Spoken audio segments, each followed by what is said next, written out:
Hello and welcome to this second class of web programming. In this class, I'm going to teach you everything that you need to get started with HTML. And before we dive into this class, let me mention that I did at the first class, and in that class, I covered everything that you need to know about how the web works and various technologies involved in web programming. So if you have not gone through that video, or if you are a complete beginner who doesn't know how the web works, please make sure to watch that video before diving into this video. The reason as why I'm emphasizing on watching that video is that that video tells you or teaches you what you're about to build. So you cannot build something that you don't know and you don't know how it works. So that video solves that problem of letting you know what you're about to build, how it works, and various technologies or options that you have when building websites. So make sure to watch that video before continuing with this one. Now, in this class, I'll be teaching you HTML, and some of the things about HTML that I'll be covering include, I will start with giving you a brief introduction to HTML, define what HTML is, and explain whether it's a programming language or not. Then I'll move on into giving you a basic structure of HTML. After giving you that basic structure, I'll go deep into detailing what each and every element in that structure means, or how to build each and every element in that structure. I'll also teach you more about HTML elements and attributes. I'll teach you about HTML text formatting. I'll show you how to work with HTML links and images if you want to create several pages and link them, maybe home page, about page, contact page, products page, etc. I'll show you how to do that. I'll also show you how to add images to your website. Maybe you want to build your own portfolio. I'll show you that in this video. I'll also show you how to create lists. Maybe you want to list some things or your skills in your website. I'll show you how to create lists and different types of lists. I'll also show you how to make tables in your website. I'll show you how to work with forms and form inputs. Maybe you want to collect some data from a visitor of your website, maybe usernames, passwords, etc. I'll show you how to do that in HTML, all in this video. In this video, I'll show you what we call HTML semantic elements, whereby I discuss things like what semantic elements are and examples of semantic elements. I'll teach you how to work with multimedia. With multimedia, I'm referring to adding videos to your website and adding audios to your website. Maybe you want to build a video streaming website, something like YouTube. How do you add those videos? You want to create something like Spotify. How do you add those audios to your website? I'll show you in this video. And then I'll teach you about HTML advanced topics, and in those ones I won't be mentioning everything because this is an introduction to HTML, but I'll mention some things like meta tags, search engine optimization, the SEO, etc. And then I'll end the class with teaching you HTML best practices.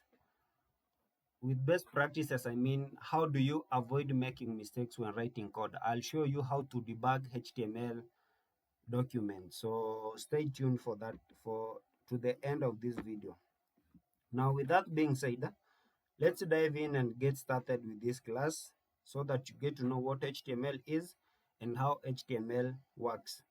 Now, the only thing that you need for this class is to have a text editor. In the previous video, I did mention several text editors, but if you have not installed any, you have a good option to install Visual Studio Code. VS Code, this one, you can install it from, you can download it with your favorite browser and then install it. If you have a problem on how to install the Visual Studio Code, leave a comment and then I'll make a follow-up, or I'll do a video on how to install text editor. So if you have Sublime Text, if you have a Notepad, for those ones using Windows, Notepad comes pre-installed, so you can launch this one. But for me, I'm going to use Visual Studio Code, and I recommend that you learn to use Visual Studio Code because it does lots of things, and 90% of developers across the world are using Visual Studio Code. That is the only thing you need to know about, you need to have for this class. Now, let's start with defining what HTML is. HTML stands for Hypertext Markup Language. It is the standard language for creating web pages. It structures content using elements and tags. I will explain what these tags and elements are in a while, in less than a minute from now. But before we do that, HTML, why are we learning HTML? Why is HTML important? We are learning HTML because it defines the structure of a web page. It gives us, that skeleton. It enables us to write a web page or to build a web page. Without HTML, you cannot create something and call it a web page. So we are learning HTML because it defines the structure of a web page. It works with other programming languages such as CSS for styling and JavaScript for interactive visual functionality. So when we get to CSS and JavaScript, you will know what they are and how they work, how to add, to beautify your websites and how to add functionality to your websites. We will get there. And it's essential for front-end web development. So if you let me keep on referring to that first video for those ones who have not watched it. If you did watch that video, I did explain what types of development we have. I mentioned back-end development and front-end development. I mentioned types of developers: the full stack developer, the back-end developer, and the front-end developer. Now HTML is essential. It must be there in your tools for front-end development. You must have it, or it must be there for your tool in your tools of web development. So those are some of the reasons as to why HTML is so important. Now, I have not said HTML is a programming language. Why? It's because HTML is not a programming language, or rather a markup language. Why am I saying that HTML is not a programming language, but then I'm about to teach you how to program websites? Now, HTML is not a programming language because it's different from real programming languages. How is it different from real programming languages? This is how. HTML does not have logic. With logic, I mean, if you've done any programming language, for those who have done elementary programming language, you've come across things like loops, if statements, you know, some conditions. HTML does not allow you to create a loop. HTML does not allow you to have a condition. Maybe if this doesn't happen, do this, or if this happens, do this. You cannot write or do such things in HTML. So it doesn't have logic, or it lacks control flow. And in other programming languages, for those ones who have come from C, C++, Java, Python, and for those ones who are going to go with me into JavaScript or already have covered JavaScript, you must have noticed that in JavaScript, Python, C programming, C++, all those other programming languages, you have the so-called variables. Now, HTML does not have variables to store data. In HTML, we just have, elements, and those elements cannot be called variables. So that is why we say HTML is not a programming language. It only structures content and not execute logics like JavaScript or Python. So I hope you understand why it's not a programming language, and why it's a markup language, because it only structures content. That is why it is a markup language. It's not a programming language for the reasons I've mentioned. So you can rewind this video and understand it better. Now, let's get started with actual coding in HTML. Now, the first step with programming is that you need to have a working directory or a working folder. And on my screen here, I have this folder called class 2. I just gave it a random name. You can create any folder, give it any name you want, and then we will be working with that folder. Now, before I start, let me show you the contents of this folder. In this folder, I have two other subfolders. The first folder is labeled images, and in this one, I have a bunch of images that we'll be using to show when I'll be showing you how to add images, not all, but we use a few. And then in this media folder, I have two files. One is an audio, it has some song, a song, and I'll be showing you how to add an audio to your website using this file. The second one is a video, some meme from Instagram. I'll also use this one to show you how to add videos to your website. So you can have any images, any videos. These ones are not essential. Don't worry that I don't have what it has. Just copy any random images or add any random videos or files to your working directory, and we'll get started with that. You'll be good to go. Now what I'll do, as I said, you must have a text editor, and I have Visual Studio Code here.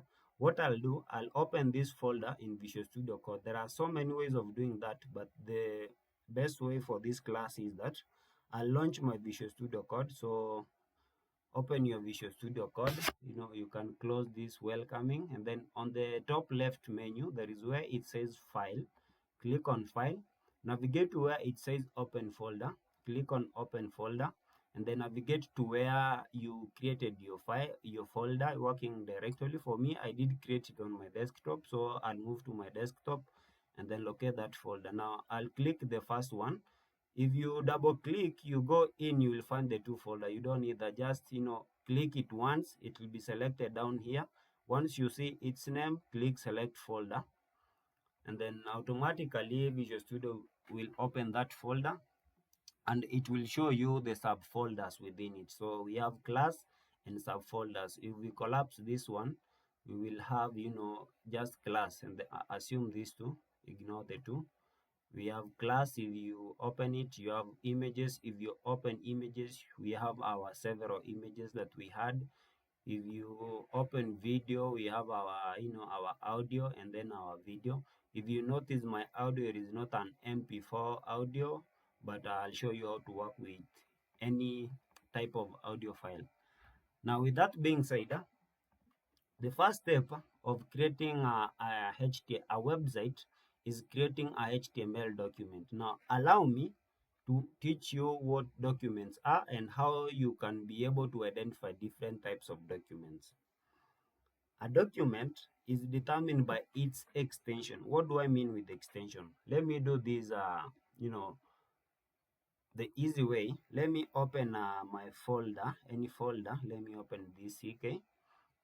In this CK folder, I have several files. Now, don't pay attention to the names of files, but then pay attention to this section where it says type. On this type, we look at these files. We have several. We have analysis. It says there is a Microsoft document. We have this task 2 health environment. It says there is a Microsoft Excel worksheet. I wish we had a PDF here. We have a PDF here, which is a plagiarism report. It says that it is a Chrome PDF document. How is this computer able to tell us that this is an Excel document, this is a Word document, this is a Chrome document, this is a PDF document? It is because of the extensions of these files. Now, let's start with the first one. For those ones who have built files using Word, if I click on this one, for those on Windows 10, you can right click and then show menu, and then you go to properties.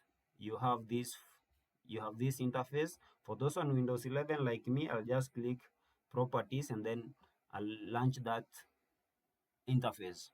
Now on this interface under general, there is this section where it says type of file. The type of file is Microsoft Word document. This is, I said these are classes. For those ones who are worried what is it doing, these are classes, not tutorials.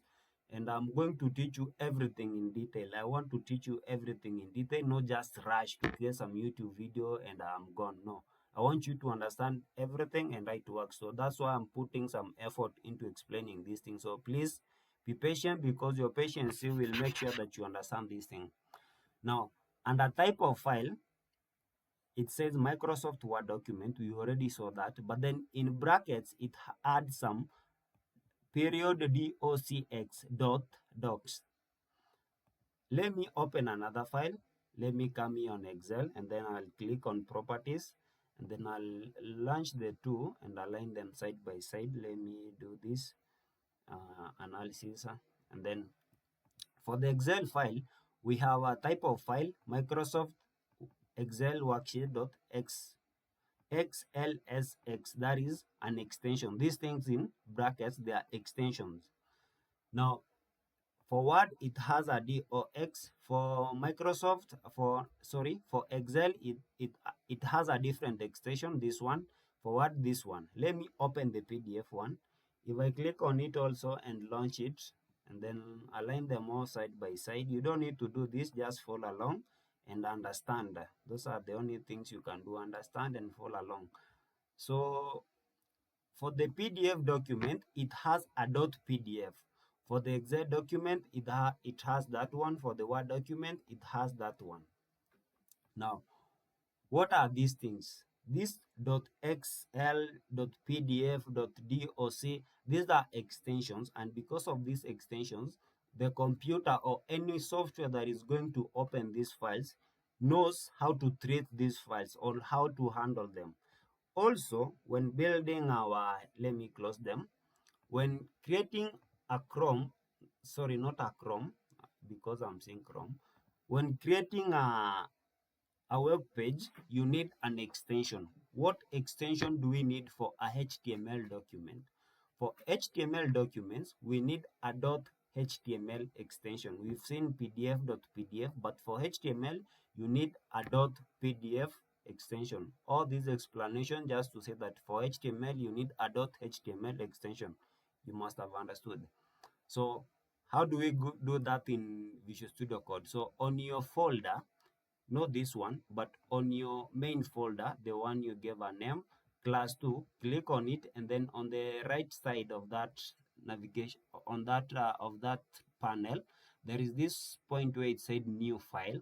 Click the first icon that says new file, and then give your web page a name. I'll give mine website dot, I said we must use a .html extension, .html, to tell our computer or any software that is going to open this file to treat it as a web page or as a HTML document. So if I click enter, we have our first HTML document. But let me show you how we added this extension. If we come back, we go to our folder, and then we have this file we just created. We click on properties and then launch it. We have in these brackets, we have a .html. So this is a HTML document. It will be treated as a HTML document rather than as a PDF or Word document or any other document. So that is my last explanation of what extensions do and how to know what type of a document you have. Let's go back.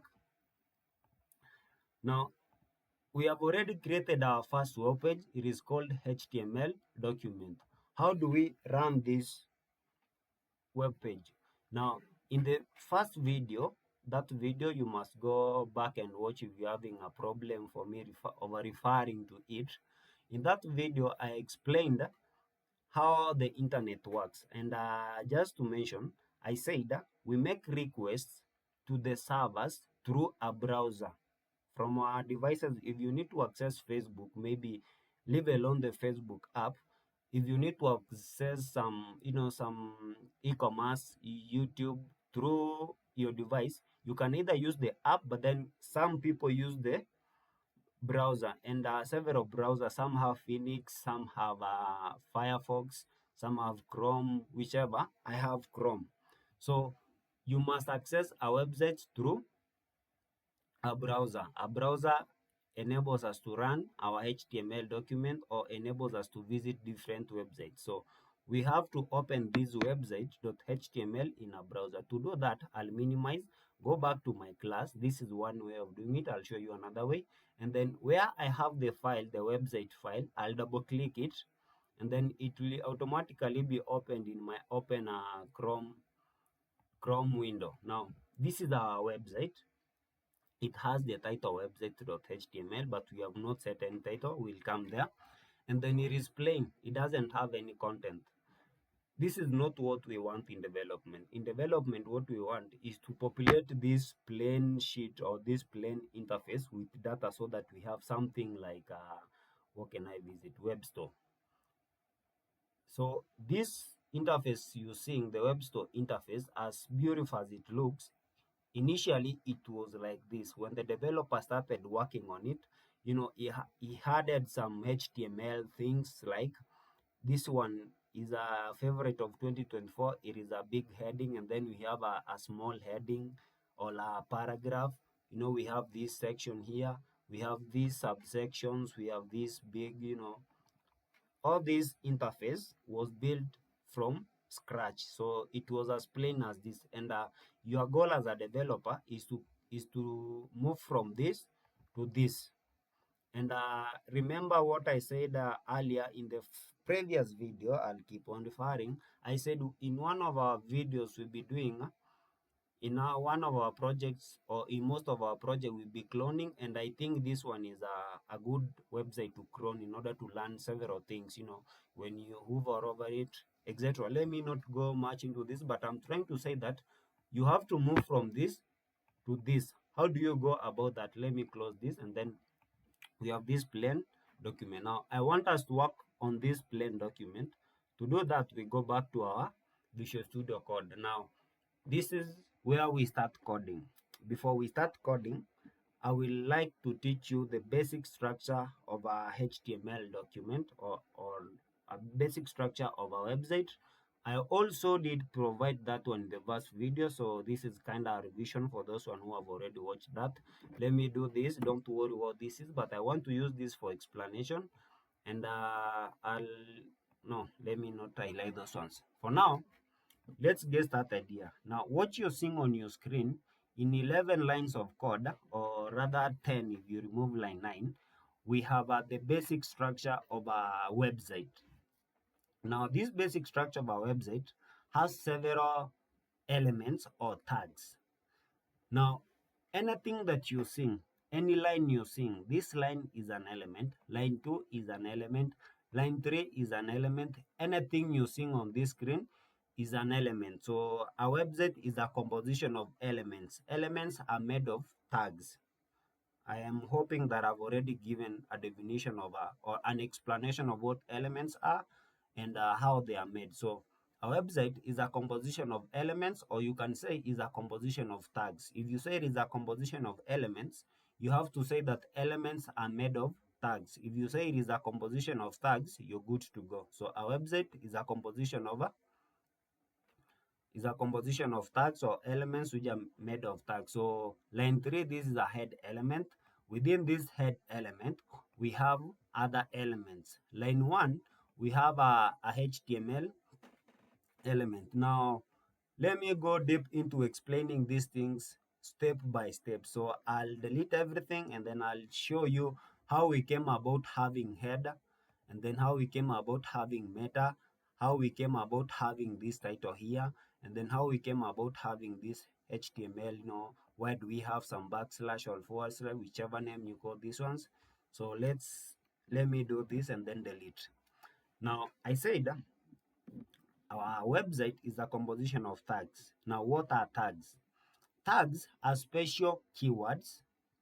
Tags are special keywords in angle brackets. No, most people are used to these types of brackets or square brackets or curly brackets. Now, I will introduce you to the so-called angle brackets. Number one is it is the normal bracket, the square bracket. Number three, you have the curly bracket. Number 4, this is the angle bracket. I already gave a warning that I'll be covering everything in detail. So if you're getting tired with how detailed I am, please let me know in the comment section. Now, an angle bracket, it is made of angles. These ones are the right and left angle. So a tag is a special keyword made up of angle brackets. And so an angle bracket, and then we close that angle bracket. Now, a tag, we have 2 types of tags. We have a opening and closing tag. That is one tag. Opening and closing tag as one tag. And then we have a self-closing tag. What do I mean with opening and closing tag? So earlier on, I said a tag is a special keyword. So if you create this tag, this is called an opening tag. Okay, these are just angle brackets. How can we make them special keywords? You're not seeing any keyword. So we come in the first one, we just type something, a special keyword. So these special keywords will be, covering them as we move on. And let me mention for now that I won't cover all tags in HTML, because in HTML we have about 130 to 140, if I'm not wrong, or 130 to 150, around there, tags. And I can't cover all those in one video, but I'll cover everything that you need to build websites. I've also never used all the tags to build websites, but I'll build websites. So a tag is a special keyword. Now, the special keyword, the first special keyword that we are aware of is the keyword HTML. So to create a document, you give a keyword. Now, we've created an opening tag. We say this is an opening and closing tag. So in order for it to be a complete tag, we have to copy our keyword and paste it or type it in the second tag. So this is an opening and closing tag. What is the difference? In the closing tag, we have the forward slash. In the opening tag, we don't have the forward or backslash. I'm sorry, I'm confusing this thing. What do we call it? Is a forward or backslash? Let me know in the comment section, but you know what I'm referring to. So let me know what it is, but I believe it is a backslash. I believe. Let me know. So with this one, from line 1 to line 3, we have one tag, and that one tag is HTML, but it is an opening and closing tag. So I told you that we have self-closing tags and opening and closing tags, two types of tags. How does a self-closing tag looks like?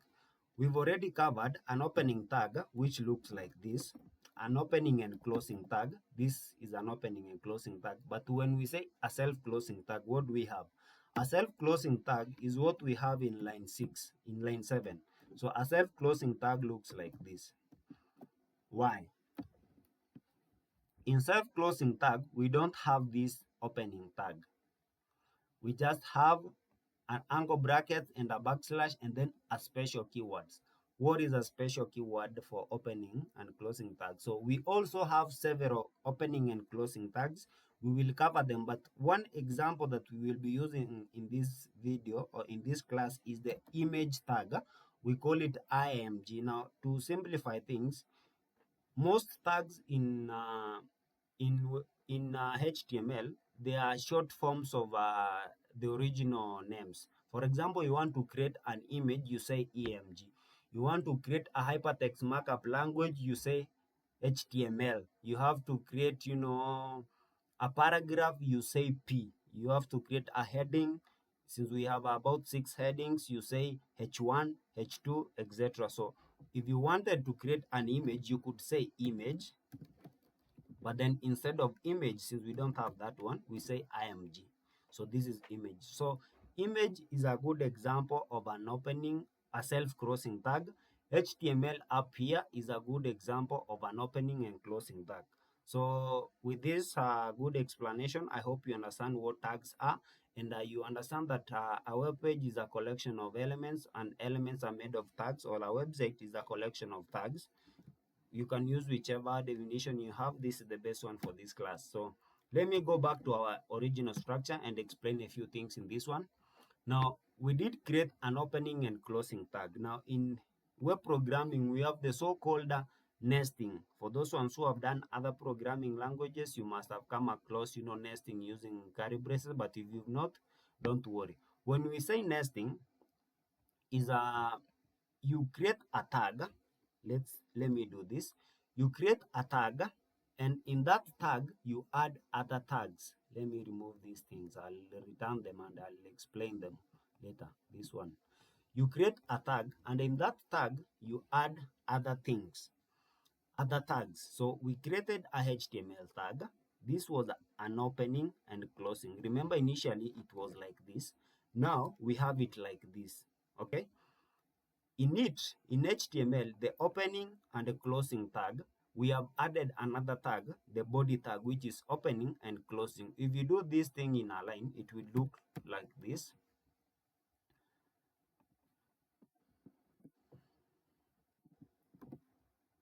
If we do it in a line, it will look like this. So we have HTML, the opening, the closing. We have body, the opening and the closing. Now let me explain the body.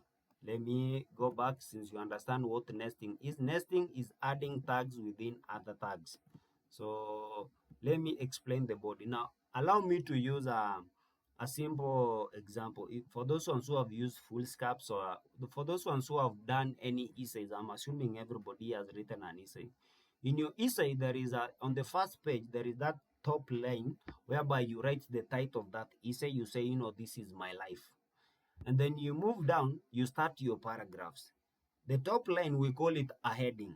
In the heading, you give the title of your essay and maybe the date, maybe you give your name and something. And then you move down. So that section whereby you write your head, you write your title, your name, your dates, etc. We call them heads. Now, in a document like HTML, we have a head tag whereby we add those things. So in the head tag, we've said we add our titles in the essay. So in HTML, if we want to write that essay on our website, our title, we will add it to the title tag. So you see, it's simple. So we have the head, whereby in the essay you write your bold heading, and then in that heading you give your title. Maybe you can say this is my essay, but since this is our website, we are learning website, let's give it my website. Okay, you can give it something with Evans, of course it's with me. So head, in head we have the title of our website, which is my website with Evans. We will see how these ones are displayed, but then understand these tags first. Now, after the head of your document, you move into the body of your essay. Now, you've started writing your paragraphs, writing your English, using some proverbs and some things there. So in the body, this is where you write your paragraphs. If you have some subheadings, this is where you add them. If you have some chapter 1, which are main headings, you add them in the body, and then you explain, you do your wordings, you add your images there. In the body is where you add your everything. Let's say you're writing your essay, and the essay is about my website, and then you want to add the first heading as my website. You've already given it a title, my website, but then you need to repeat the same thing. What will you do? You use a H1. Now, in HTML, we have 6 headings, and to create each heading, you have to use H1, H2, H3, H4, up to H5. Now, the heading tag is H1, the opening, and then the closing. Remember, the closing has some backslash before the special name, or before the special keyword. So H1 is a special keyword, body is a special keyword, HTML is a special keyword, head is a special keyword, title is a special keyword, etc. and more that we'll be covering. So let's give it this, my heading 1, my heading 1, and then I'll copy this. You can do control copy, control C, and then Control V to paste. So I'll paste it 1, 2, 3, 4, 5, 6 times, and then I'll change these ones to my heading 2. I'll go on and changing my heading 3, my heading 4, my heading 5, my heading 6. Okay. Now, once you've created your headings, you want to add your paragraphs. How do you add a paragraph in a HTML document? To add a paragraph, you just simply do, I told you some things, you just take the first word, or some words. You be like body, we have the whole word body, title, we have the whole word title, heading, we've done H1, but paragraph, you can't have paragraph 1, paragraph 2, that one will be disorganized. So HTML has a special keyword, which is paragraph. You just type P, and then you know how to create that. If I do some automation from Visual Studio Code, you'll be good to go. You know how to create the paragraph, how to create a tag. You must have the angle tags, and then in those tags, this is what I'm talking about. Let me repeat for the last time. And then this, so you have these angle tags. In those ones, populate your special keywords. So for paragraph, you have a paragraph. Okay, so you create a p tag or a paragraph tag, and then in it you give it your paragraph. For me, I'll say this is my paragraph. Okay, and save. So I have saved my content. This is what we have. Remember, we have a title, we have a body. In the head, we have a title. In the body, we have my heading 1, my heading 2, my heading 3. Let's go back to our website and see how these ones are displayed. We used an example of an essay, but then we are doing web programming. How will they look like on a browser? Let's go back. So here, if I refresh, we have this.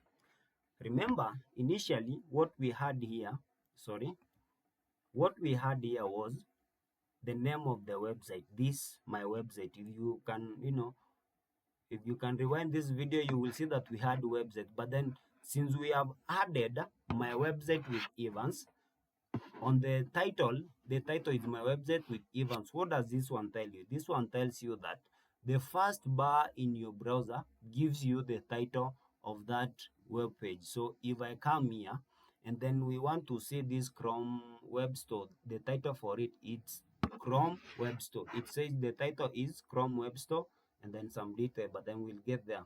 So the title for this web page is Chrome Web Store. For our page, it is my website with Evans, or whichever name you give there. And then we did create some headings. Now, have a close look at this. This is where in the heading, what we typed our title has gone here. But then when we come down here, we have my heading 1. Where is my heading 1? The body. Now the body is in the white, let me call it interface or workspace. So we have the body here, my heading 1. Okay, my heading 1, my heading 2, my heading 3. But remember, all these are same tags. I forgot to change them, but it is good, we learn better this way. So my heading 1s, all of them have been displayed. This is heading 1, but I told you we have 6 headings. How will heading 2 look like? So if we go back to our web page and update heading 2, where we have 1 for the second one, just make it 2. Where we have 1 for the third one, make it 3. Okay, you can do that. Now there is an easy way of doing this in Visual Studio Code. Just put your cursor immediately after 1 and then do Control D.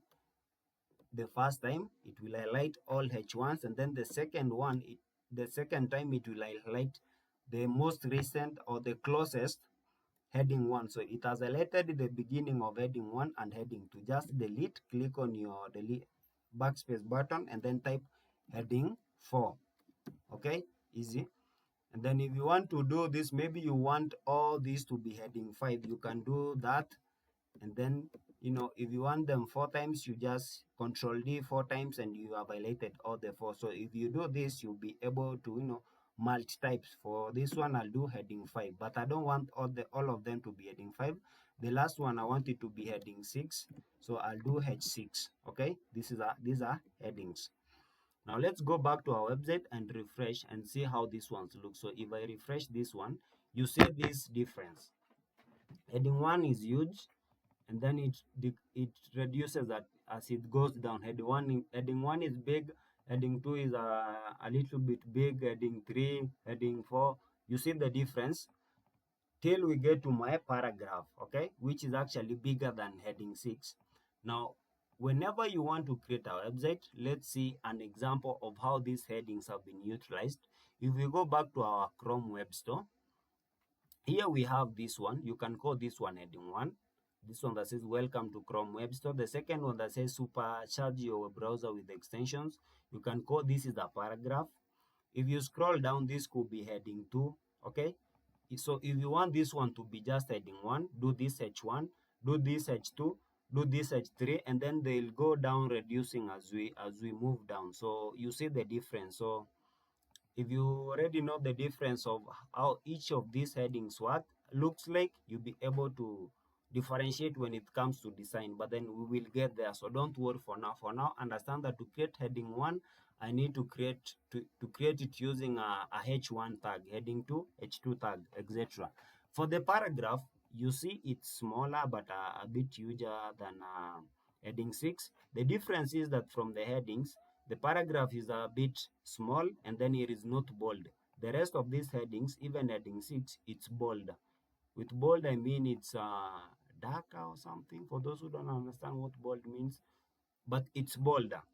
Okay, let's continue.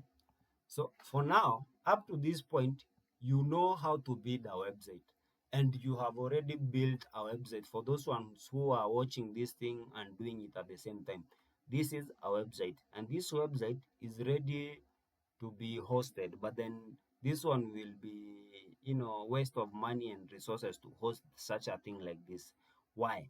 This website, it is not beautiful. You can't compare this one to this one. This is something that is hosted and it's live. It is good looking. Everything is well organized compared to this one. Now, this is for learning, but this is a website. Okay. If somebody asks you to create a website, do this and give them. They didn't give you any details of what to build, but this is a website. And congratulations, you've already built your first website in HTML. Now, let's go back to our document. You've understood how to what the basic structure of HTML is, what it contains, tags, how to create tags, and what tags are the two types of tags. Now, let's move on to learning what HTML attributes are. Now, these are elements. I explained that this is H1 element, and this is the first element, the second element, the third element, the fourth element, etc. Okay? Don't worry what elements are. These are elements. Elements are made of tags. Now, let me explain something called attributes. So if I do this, you can delete this one or you can keep it, but then I want to use this. Now, on this one, I want to explain what some of these things are, because moving on, now that you've understood what these things are, and after you understand more of them, you will be comfortable developing in HTML. Now, what is an attribute? Attributes are these things you see. We have HTML. Remember, initially we just had HTML. But then in this one, we have HTML, and then we have lang equal to quotation en. Now, attributes give us more information. For instance, if you hover over this, if you just put your cursor, for those ones using Visual Studio Code, that's why I was insisting on using Visual Studio Code. If you just put your cursor over that element or that thing that is in yellow, that attribute, it gives you extra information. Now it says lang helps define the language of an element, the language that non-editable elements are in, okay? Or the language that editable elements should be written in by the user. This one tells us that this EN stands for English. Different languages have different codes or different short forms. So instead of writing here English or something, or Chinese, you can do English. If you want to do Latin or something, you just find the short form of that. We are doing this in English. So this one gives us extra information that this web page should be written in English, or it's written in English. These things, head, body, they are in English. So we are doing this in English. So lang is equals to English. Now this is an attribute, okay? This is a language attribute. Now the attribute has an equal sign. Now this is a property, language, this is a value, okay? So an attribute is a composition of property value or name value. This is a name, this is a value. This is a property, this is a value. Name, value, pairs. The property is language, the value is English, okay? I hope you understand that one. So attributes give us extra information. When we get to links, you will understand more about more attributes. So I want us to move systematically, explain what we already have before we go on explaining that one. And then if we come inside the head, we have this tag called meta tag. Now, remember I told you that we have two types of tags, opening and closing tags and self-closing tags. We've seen examples of opening and closing tags like HTML. This one here, it is on line 2 and then it closes on line 11. It is a nested tag because within it we have head and body. So another example of what was I saying? Another example of a self-closing tag, it is this online form, meta, whereby we have meta and then we don't have anything at the end. But then I did show a different example of an opening So let me clarify this one. An opening and closing tags. In some situations, we'll be doing something like this, and some will just be doing, a keyword. Okay, let me do this keyword, that one, or it could be like this. So if you see line 5 or line 6, don't worry, both are opening, not opening, both are self-closing tags.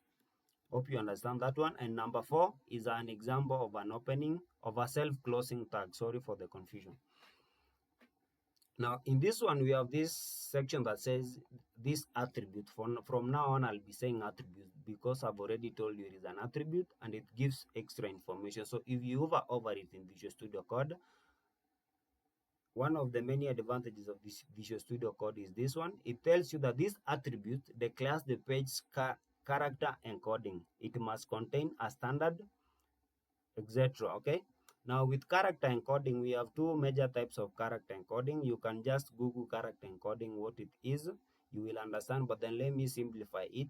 Your computer doesn't understand if you type something like my name. Your computer doesn't understand or doesn't read your name as your name, or rather it reads your name in a collection of zeros and ones. Okay. So this one, character UTF-8, this is the version of UTF.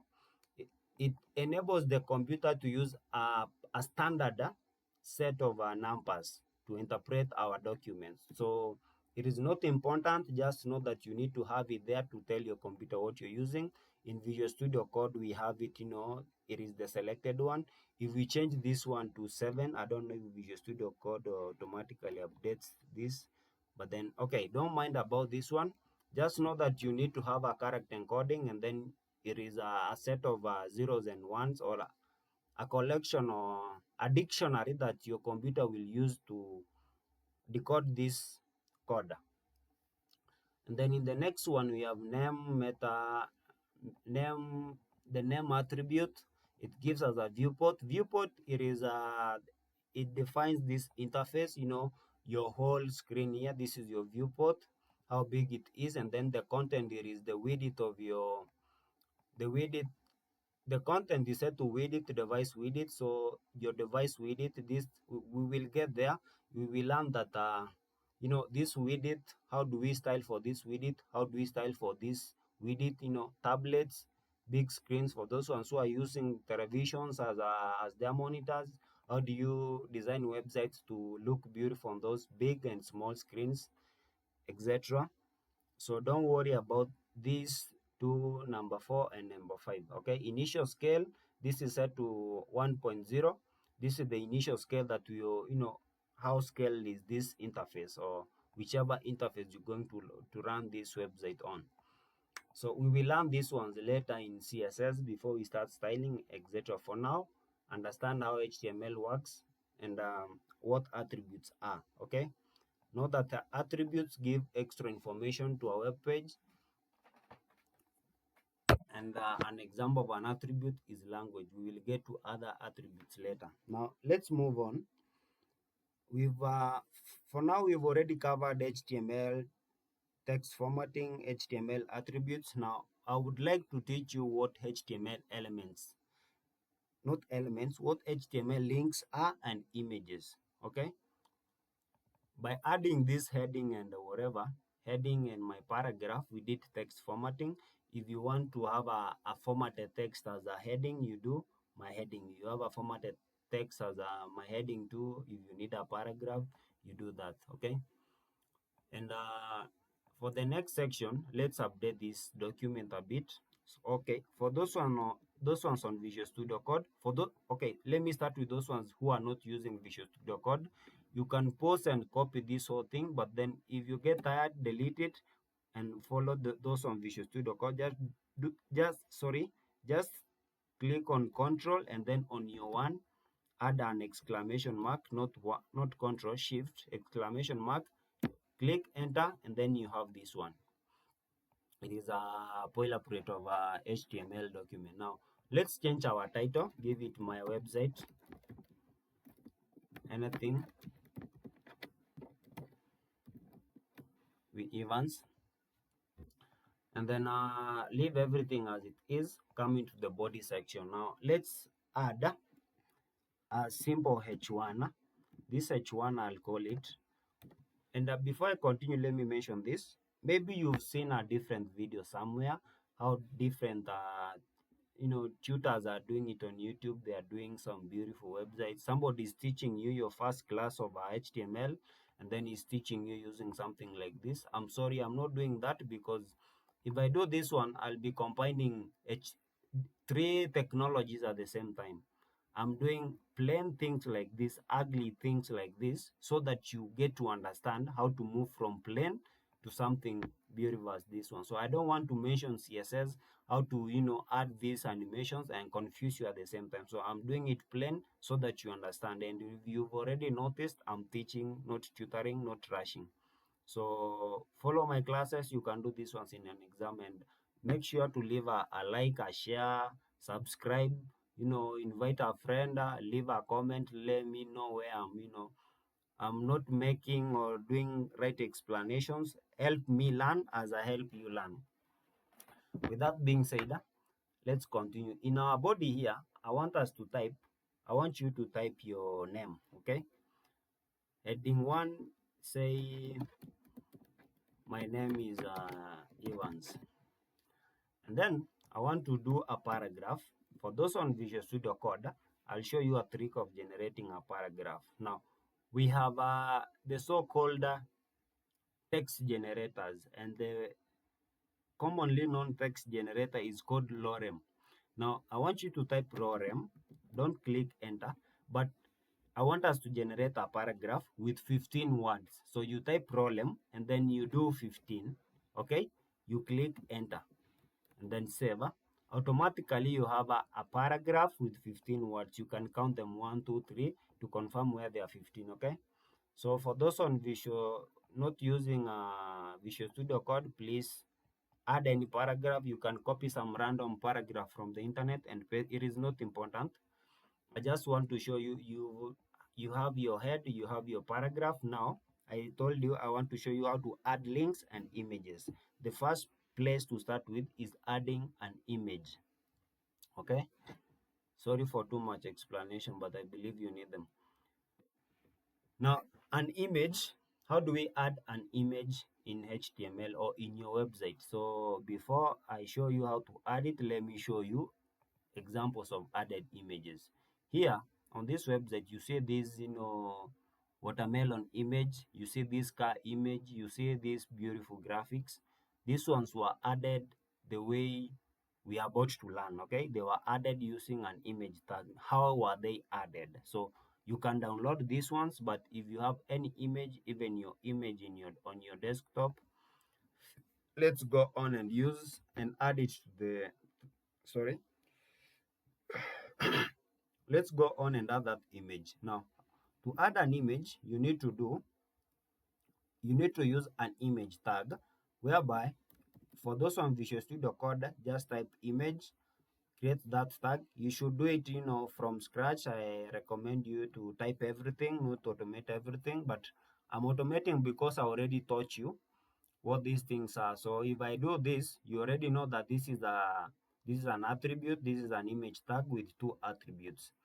Now before I add an image, let me explain what these attributes are, and that way you won't be confused. Now, in image, this is a self-closing. It is a self-closing tag. In image, we have this first attribute that says source. What is the source?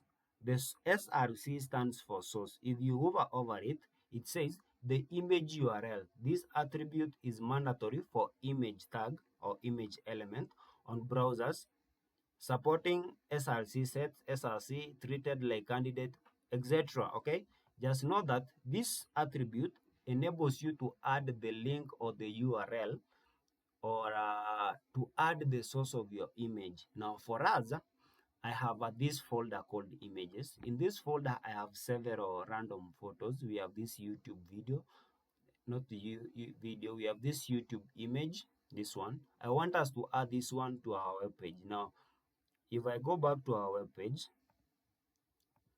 and refresh it, it looks like this. Now we want to add an image down here. How do we do that? We go back to our coder. Let me close this one. We go back to our coder, and then in this image you can come here where it says images, right click on that image, and then go down where it says copy path. That is one way. Copy path, and then after you've copied that path, come in your SRC within the quotation and then paste that path and then save. Okay, if you do that, you go back to your screen, you refresh, you see your image. Okay, that is one way of adding an image. But then what is the problem with it? We have an image, it is displayed on our screen, but there is a problem with this one. Why? We are within our working folder, but we've gone far. We've gone to our root, our main disk C, and then we've come users, Evans, OneDrive. This is online, desktop, class 2, images, YouTube. But then we are here. Okay, why do we need to go back all this way? Sorry, why do we need to include all these other folders? We don't need to do that. To do the right way of doing this is I'll delete everything that we added. You can do Control Z to undo. Now our file, it is, let me do it from this section. If I open this one, our website, it is not in any of this file. It is in the root file, which is our class. The moment you open the class, you see our website and two other files. To add these images, to add the images into our root file, we do root period saying start from here. If you do this one, it says start from the external two other folders. Okay, I'll show an example what I mean. You just do period and then /. You have your images. Click, select your images. In your images, select any image. So we did one with YouTube. I'll do YouTube. You see the difference between the two? If I paste the other one here, if you see this part on line 16 and this part on line 15 is simple compared to line 16. You don't need to cover all these other folders. So you just do a period / images, YouTube, etc. I'll do a short video on parts and I'll explain everything in detail. But what was I saying when I said I'll explain it in detail? Now I want to come back to our folder. I say that if you do this, okay, if you add two periods, actually I can do it from here. So if you add two periods and /, you go back to our class. Okay, you go back to our desktop. Let me minimize this. If you do two periods, you come out of your class. Okay, if I go in, you see we are in class and then desktop. So the first period means in class, the second period means go outside class and come to desktop. Okay, so when you're in desktop, you can view folders in desktop. So that is what this means. So the first period in class, if you do /, you will see all folders in that class. Sorry, if you do two periods, it means go out of that folder once and then /, you will access all those folders on the desktop or on that specific folder. I hope you understand what that means. So in this folder images, we need to do YouTube, and save. So we've seen the source folder. It gives you somewhere, or it specifies the source of your image. Now this is when you have your image on the local machine. What if you have it on the website? So if we come here, I don't know if we have the capability to copy this image. I right click here, it doesn't say copy image. Right click this one, get image description. I want one that says copy image. Let me come here and then do images. Sorry, images, and then I'll come to pictures. Then I right click this one. This one says copy link. I need one that copy image address. Okay, I'll copy this image address. I'll go back. When you have your image on the internet, you just copy the URL to that image and then you paste it. Okay, If I save this one, there is an issue somewhere with this link. It is too long. Okay, it is too long. Uh-huh. Let me undo this. I need a simple image on the internet. If I open this one, open it in its main website, and then do this copy image address. Let me try this one here. This one has, sorry, this is what you need to know. I can't find the right image on the internet to use, but when you have an image on the internet, you just go copy the URL to that image. It could be something like this, and then you come to your source and paste that URL, https or http. You paste that image, okay? My image.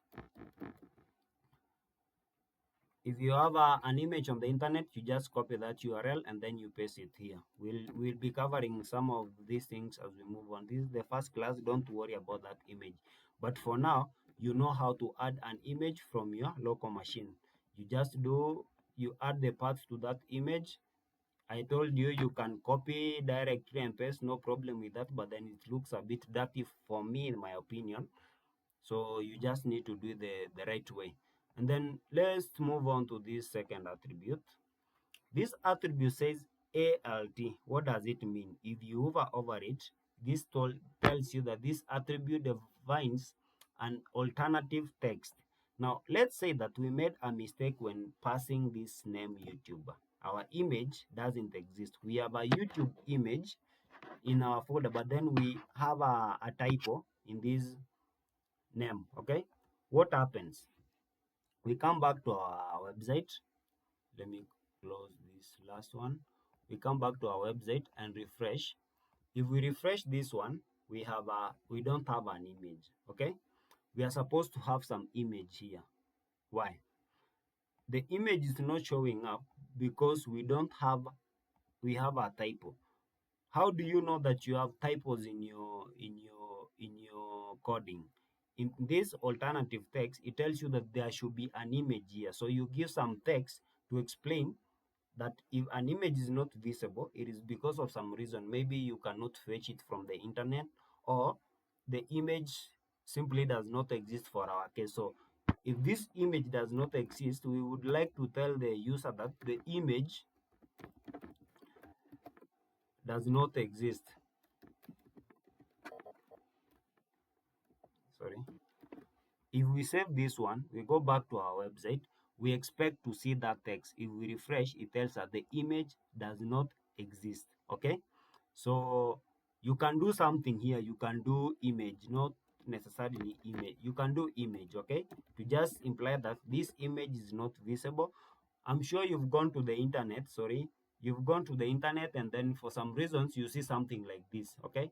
Maybe you don't have some data bundles to access the internet, and then you see something like this and some text that says there should be some image here. So the alternative text or the ALT attribute gives us information of what should be there. So this is an image, and an image should be there. So if we fix this one, we cannot see this one. It is alternative. In case we don't have an image, what do we show?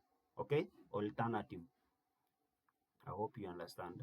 So if I refresh, we will see the image, but then if we don't have an image, we have an alternative. So that is a simple way of displaying image. You can play along with this one, add several images to your web page, and enjoy. Add your image or something, your picture. Okay, let me add a few. Amazon. All right, if I refresh this one, we have Google, Amazon, etc. You see now to add images. Okay, now for your case, you might have added an image, and then that image is taking up your whole screen. Why? For my, it is because that image is simply big. For me, my images are small. But how do we change that? Now for the image tag, we have an additional attribute that is called the width and height attribute. Okay, we have the width and height attribute that specifies how big your image should be. For instance, pay attention to the difference. Right now we have a small Google email, not Google, sorry, what am I saying?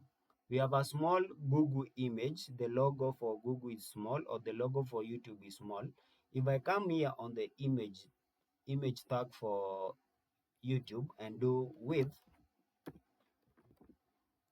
okay, equals to, and then I set some specific measurement. I want this one to be 300 pixels, okay, and save.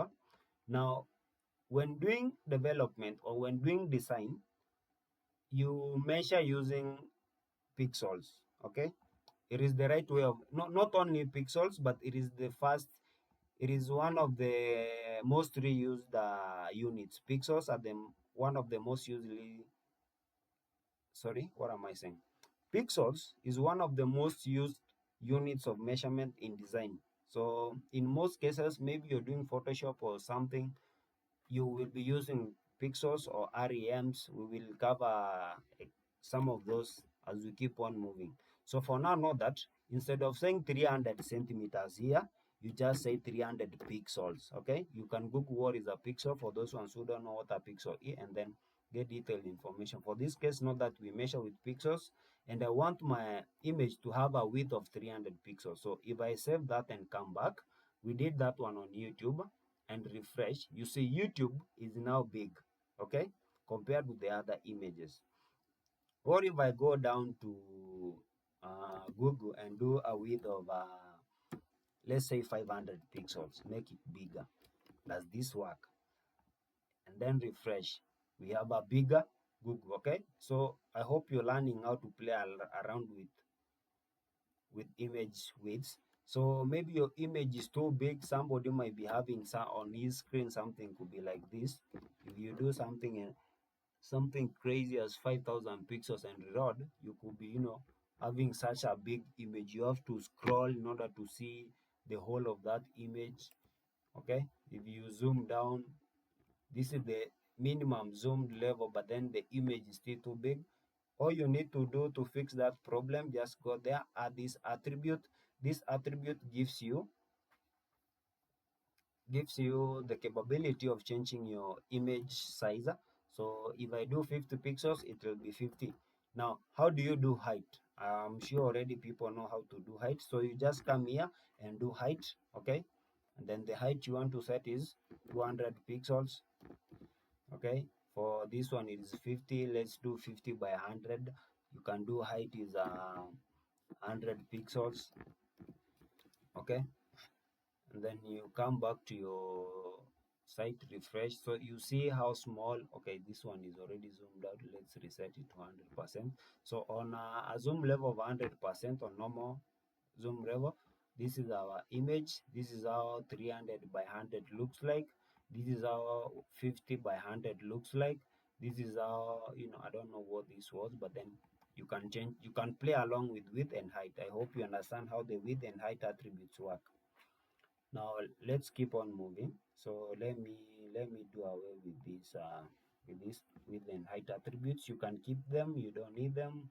It is up to you. You already know how to use them, because in the coming projects we will be using them. Now you've seen how images work. I promise to show you how links work. Okay, how do we do links? Now let's start from a simple experiment, or a simple exercise. We have this website here called Chrome Web Store, okay? And then we have our website here. How can we access this website from our website? We need to link our website to this website, okay? That is where links come in. Now, to create a link, we come here, we copy this address that says HTTPS. We copy that one. We go back to our code, and then that one is called web store. We need to create a link, okay? Somebody could be saying it is link, then it is L. I'm good to go. No, if you do link, I will teach you how to use this link in the coming sections. But for now, when you want to create a link, when you want to link multiple web pages or websites together, you need to use an anchor tag, and an anchor tag is created by an A attribute. You just do A, and then you an a tag, sorry, an a tag, and then you give it a name. Okay, now the name of the website we are linking to, it is called web store. Okay, now you just give it a name. This is the name that will be displayed. Let's go back, refresh our page. We have this one here. If you see, it is already underlined, like common links on common websites that you've come across. So this one, we've already created a link, but then if I click on it, you see it tries to refresh or to visit this link, but then there is nothing. How do we enhance this capability in order to visit this website? So we need to see this website on our page here. How do we do that? We come back in this one. What is this one? I hope by now you know that this is an attribute. What does it do? If a href attribute contains the URL or a URL fragment that the hyperlink points to, so you add a link to. Remember, this one contains the URL that the image or the source of the image. This one, it is the source of that page that you want to link to. We copied our Chrome store address, we just paste it and save. So we've added a link. Okay, our link is http whatever google.com. So if we save this one, to save this one, you just do save, Control S on your screen. For those ones who are not good with shortcuts, you better be, you just come up here and then click, find where it says save, and then you save. But then if you see, it tells you Control S. So we come back to our web page, we refresh. Okay, now if we click, we expect to come to this page. Okay, so if I click, it rolls, and then we're on this page. No difference. Okay, and then it says the title of that page is Chrome Web Store, Chrome Web Store. But then remember, this one, we came from our website. How do we do that? We go back to our website.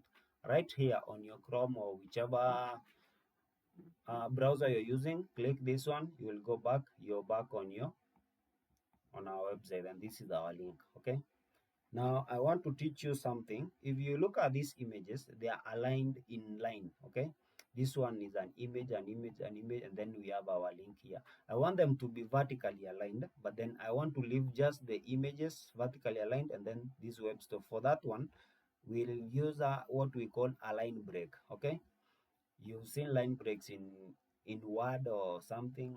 These things are easy to learn because you can write to them. To create a line break, instead of saying line break, you just do a BR, and then it is a self-closing tag. You save. You can copy this one down. Okay, I think just typing BR and clicking enter is easier. You copy that one down. So we have a line break on each image except for the store. So if we come back here, if we refresh, we expect to see these images aligned vertically.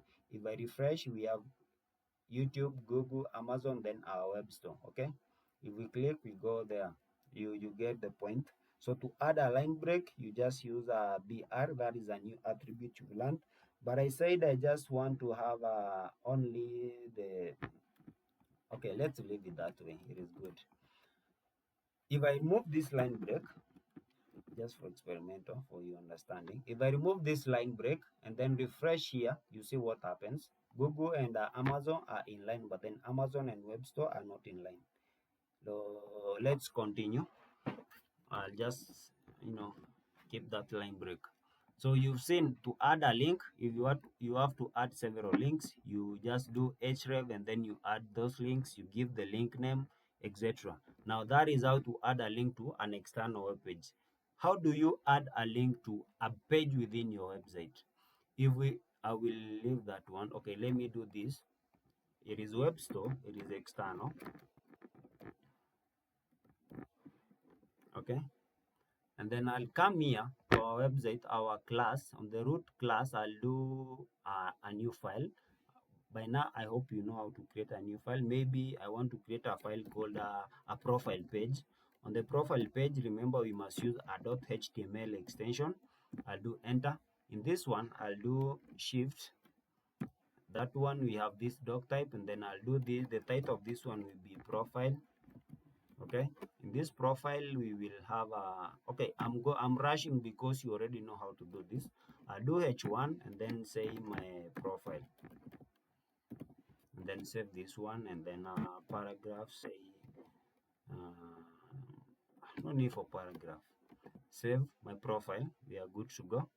Now, how do we link to this profile? This profile, it is on our local machine. So we come here, we need to link to our profile. I'll copy this one down, and then I'll remove where it says HTTPS, and then this one, I'll clear this one and say internal. Just type, add the final text here, profile. Okay, since I have this one, I need to link to this profile. So when I'm on my web page here, if I refresh this one, I want, when I click profile, and I said I need these ones to be aligned vertically. Remember what I said, you use align break. So after, on website here, after this link, after this one, I'll do break, and then save, and then we have this one. How do we link? If we refresh, this one should be vertically aligned. So we have profile and store. So how do we do this internal linking of from our local machine? So we have profile. Profile is within our folder. Remember what I said about periods and file path? You do period within this folder. You just do profile, and then, and if I mean forward slash, sorry, and then you pick your profile, or you can just type in the name of that profile, since it's within the same, what do I mean, it is within the same root folder. So this profile and this image, there's no difference here. For these images, you can just delete this and do images, and you're good to go, and your images will be displayed. Okay, if I come back here and then refresh, we have our images and we have our profile. Okay, now if I click on profile, remember I added the link to the profile page, this one here, profile.html. If I click on profile, what do we expect to see? We expect to see this content, a title of profile. Let's do profile page,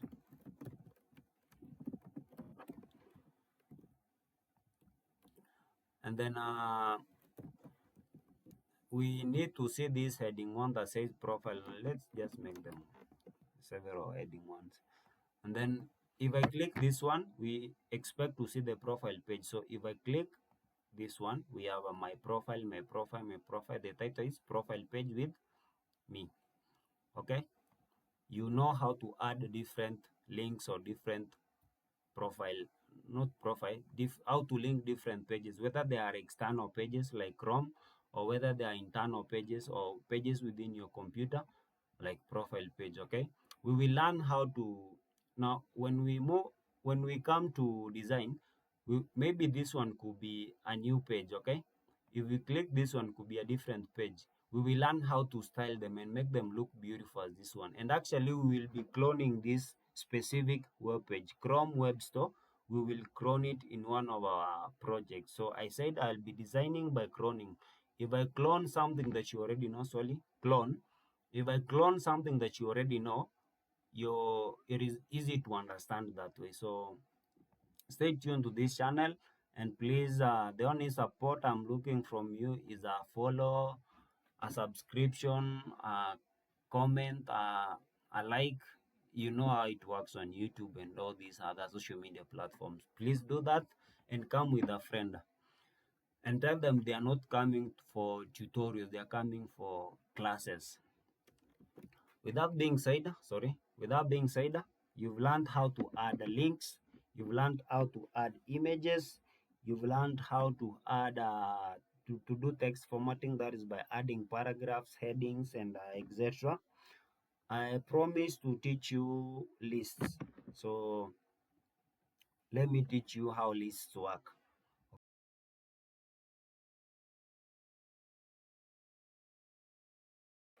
When you mention lists, let's say you've gone to some website. I don't know if our example website here has any list. Let me try to find a list. No list. Okay. Let's say you want to list several things. Maybe you are creating a to-do list, and in that to-do list, you want to list some of the things that you're going to do. Now, some of those things could be maybe you're going to shop, you want to buy bananas, you want to buy some you want to buy sugar, you want to do some different groceries, you have to list some of the things that you have to do. Maybe you have to pass some places, you need to list those things. You have to create a list.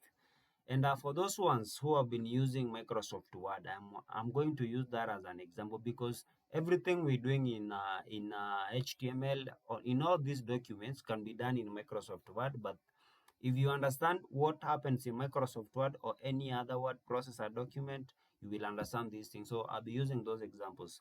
So in Word, you can list your items. When listing, you can use bullets, some things that look like this, or you can use numbers. You have a list that says 1, 2, 3. Maybe you can do some bullets. Bullet 1 says mango. Copy. You want to buy several mangoes, and or you can do another list that says, mango. It has 1, 2, 3, 4, etc. Okay. So how do we create such lists in HTML? To create a list, you need to use the list tag. Now, the list tag has the list elements. Sorry, to create a list, you need to use the list elements. But then we have two types of lists. We have ordered lists and unordered lists. Ordered lists are the lists that use 1, 2, 3, or the list that use Roman numbers. Those ones. These are the types of ordered lists. Or 1, 2, you know what I'm speaking about, or the ones that use alphabetical orders, etc. Okay. To create a list, you need to use first say what type of a list you want to do. So let's start with creating a ordered list of 1, 2, 3, etc. Okay. So I said ordered list. So instead of saying ordered list, I told you in these tags we keep, for this one we pick O and L. Okay, O and L. How do we do that? We do OL, ordered list, and then if you hover over it, you have the OL element represents a list of items when the items have been intentionally ordered such that you get the point. So ordered list, in this ordered list, the type of list, we've said we want an ordered list. Now we have to add the list elements. To add a list element, instead of saying list, you just say li and then enter. So we have list 1. Okay. So if we run this one, if I save, this is our, let me close this one. I don't need it. You can delete it or keep it. It is up to you. If we run this, we come back to our main page here. We have 1 and then it says 1. Why does it say 1? Because we said ordered list. So if I go back here and maybe do away with this ordered list here, just say list and save, what will happen? I refresh, the 1 disappears, and then we have by default, if you don't have an ordered list, you have an ordered list. If you don't have ordered list, you have an ordered list. I hope you get it.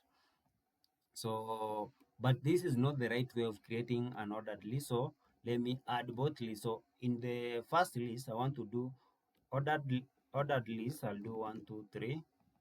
Actually, 2 is enough. I'm not lazy. I'm just making sure you understand these things, and having a lot of them doesn't help. So we have in the ordered list, we have list 1, then list item 1, list item 2, list item 3.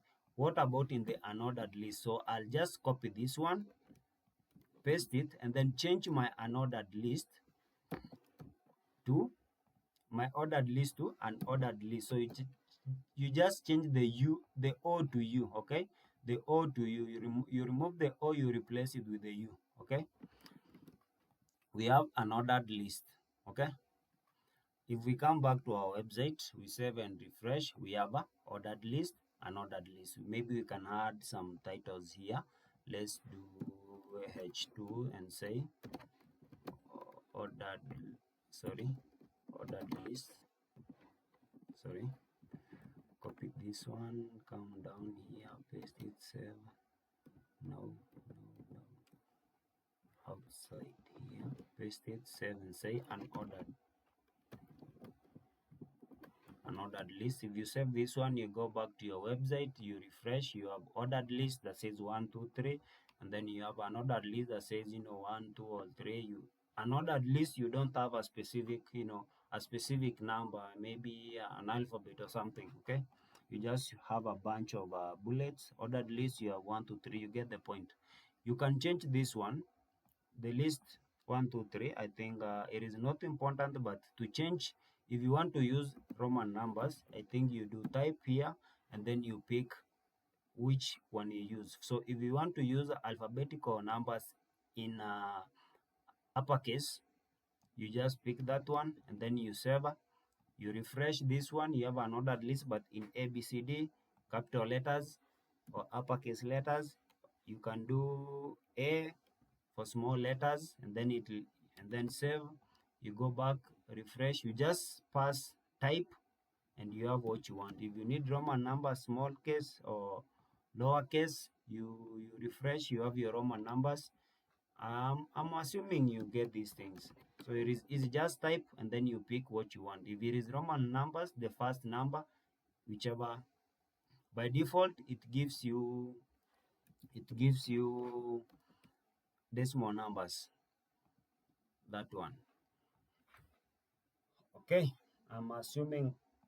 So I'm not assuming. I hope and I believe that you've understood how lists are created. You declare the type of list you want. It can be unordered or ordered using the right elements. In the elements, you nest them with the list items. And to create a list item, you have to use the list element, that is the li element or li tag.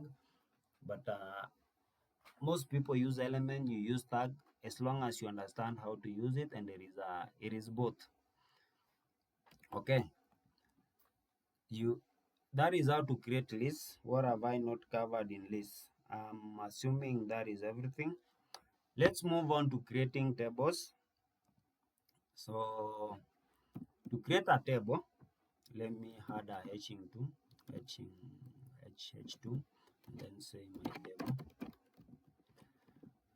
my table. Under my table, to create a table, first of all, you have to pass the table element. You say table, okay? And then we nest it, just like a ordered list and an ordered list. You create an ordered list or ordered list element, and then you nest it.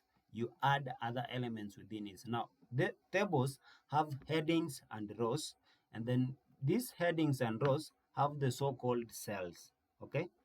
A table has a heading and a row, and then and a row. Sorry. Okay, now explain this. Let me launch Excel. As it loads, I'll explain what headings and rows are for those who don't know.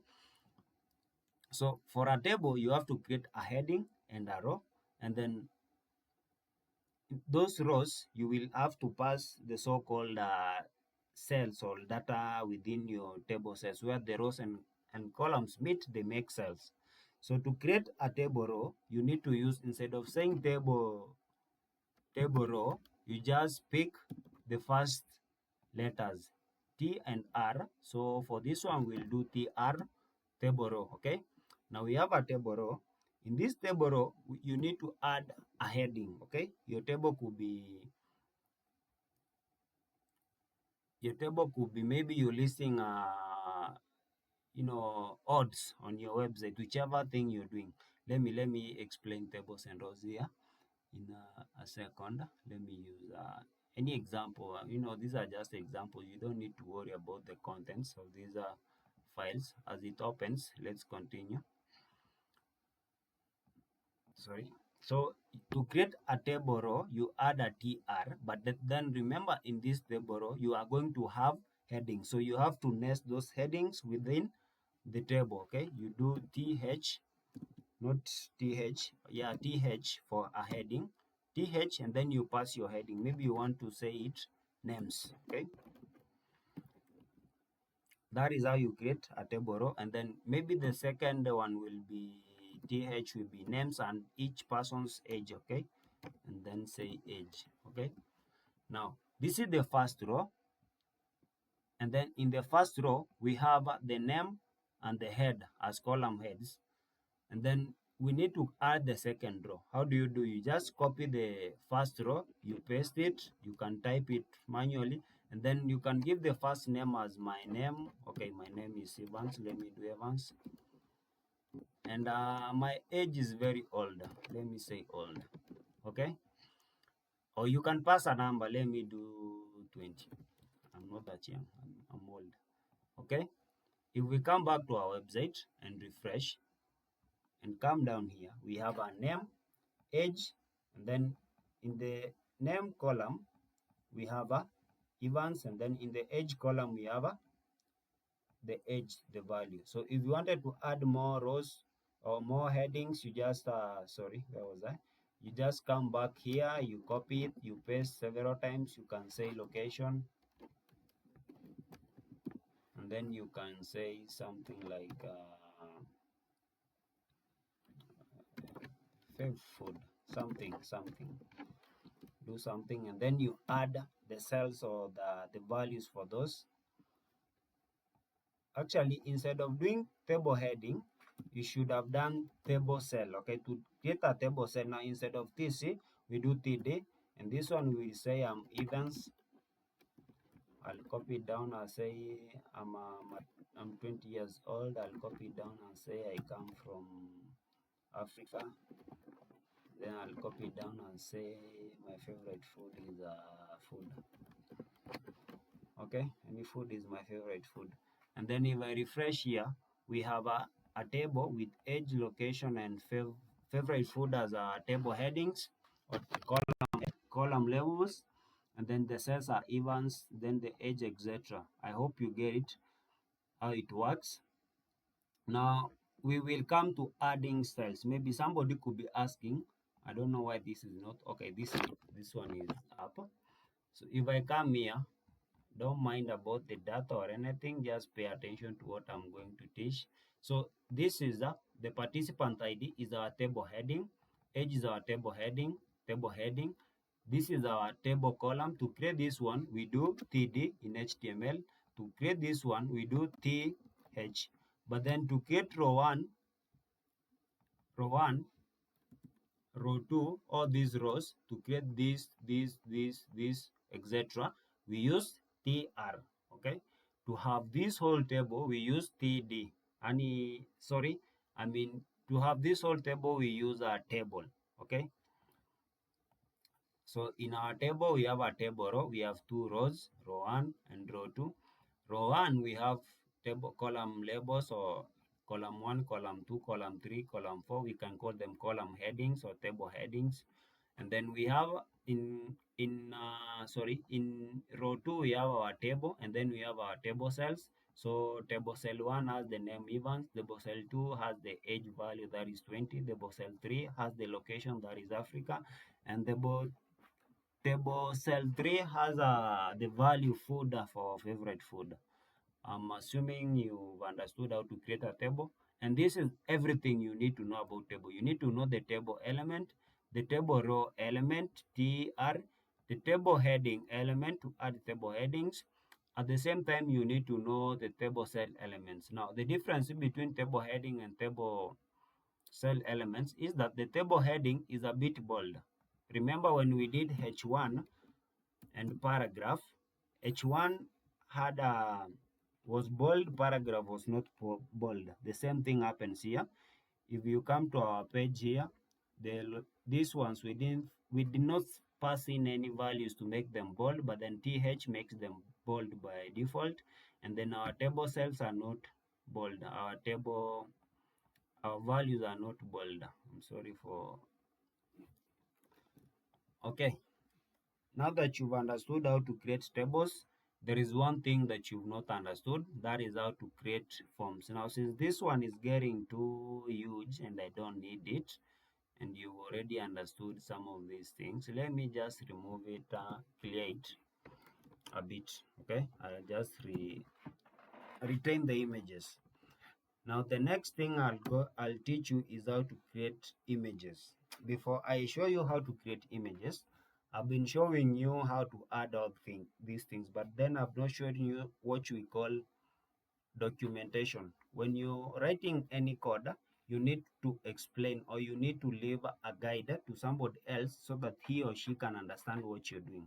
For instance, what if we wanted to tell somebody that this is an image section? Okay, the image section here, to show that it is an image section, you need to comment. Now, comments are not, what can I say? Comments are not executed. If we add a comment to our code, that comment will not be displayed on our browser. What do I mean? To add a comment in HTML, you just do an angle bracket, and then you do an exclamation mark, double hyphens, and then you end with double hyphens and an exclamation, not exclamation mark, the right angle bracket. Okay, and then within those ones you type your comment, my comment, sorry, my comments. Okay, so if you wanted to say this is an image section, you could say image section, sorry, image section. Okay, you could copy it, go down and say, maybe since we are moving to forms section. Okay, if we run this one, you don't expect to see the image section on our browser. So if we run this one here, in between lorem ipsum and YouTube video, we cannot see anything. It just retains the way it is. So the comments are not executed, the comments are not displayed on your website because they are not executed. And the same works for any programming language, but then different syntax. Doing this or adding this to, it is not the same way you do it in JavaScript or any other programming language. And I'll leave a link to where you can learn extra or more information about HTML in the description below. Just let me know if what you learned there is good or not. Let's keep on moving to forms now. Before we explain forms, what is a form? Why are forms important? Forms are important when we want to collect user data. Okay, forms are used to collect user information. Maybe you want to purchase some jewelry on the internet, or you want to create some account, you want to log into Facebook. Before you log into Facebook or some, not YouTube, before you log into any of these websites, before you create an account, you have a form that you fill. You say, my name is blah blah, you are coming from, your password is this, your email is this, and then you submit, you fill some form. So I'm going to teach you how to create forms.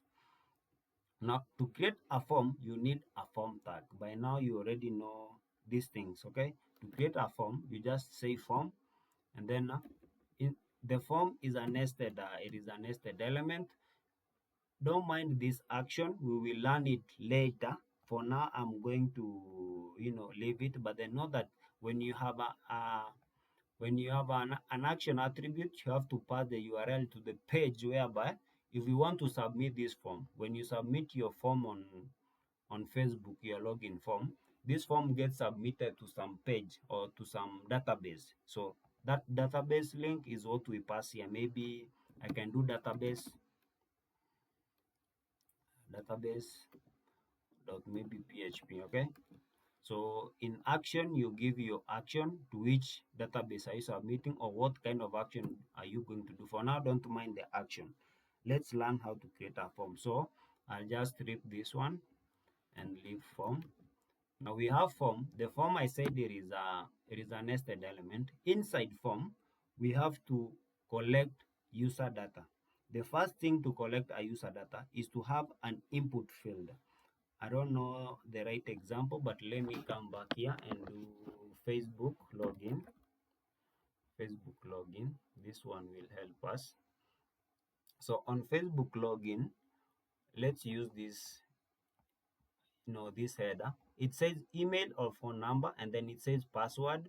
It has some text down here, some link, and then it says login. Okay, some button. Now, in order for you to collect information, you first need an input field. This input field, where I can type something, it is called the input field. This section, it is the input field. This one, it is the input field. But then the difference between the first one and the second one is that the second one is a password input field. The first one is a text or email or phone number input field. So it is set to text because you can do an email, which is a collection of characters, or you can do a phone number, which is a collection of, it can be characters and numbers. So how do we create these two, and how do we differentiate them in in HTML? So we have an input field, and each input field has some label. The label for this one is email, the label for this one is password. So how do we do these things? So let's build this simple thing, but in our plain page. Okay, so we will do email or phone number, password, and then login in our simple page here, without the CSS, without the colors, etc. To do that, in form, we've said you have a label. That is the first thing. Okay, the label, let me come back here. The label for our first input field is email or phone. I'll copy it. I'll come back here and do label. Okay, it says label for, I'll do email. Okay, let me do email or username. Okay, you can do anything, and then I'll pass that label. If I do input and then text, in name here just pass email, then let the ID also be email. Okay, and then come back to our page and refresh. We have email or phone number. Okay, we have email or phone number, but then they are in line. I have not explained the difference between this one and why they are in, why we have to use breaks, because I don't feel like it's the right time to explain such. But then when we start styling, I'll explain things like inline elements, block elements, flex elements, etc. So it is good you don't know. If you don't know, for those ones who are following and know that I'll explain them when we get to CSS and styling. For now, I want people to understand what I'm teaching.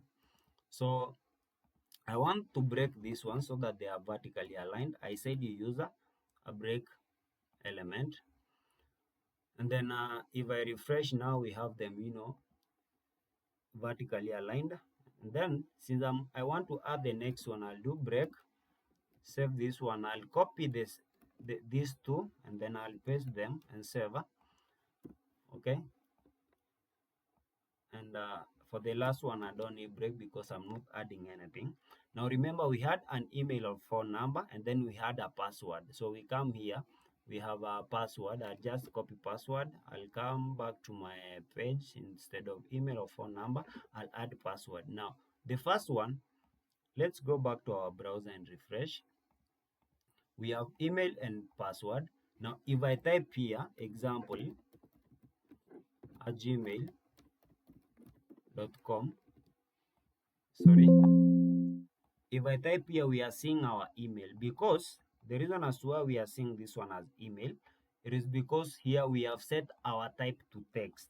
Okay, now if we set our type to, we can have a type text, type email, we can have type, checkbox. I'll show examples for the rest, but for now it is type text. Okay, sorry, text.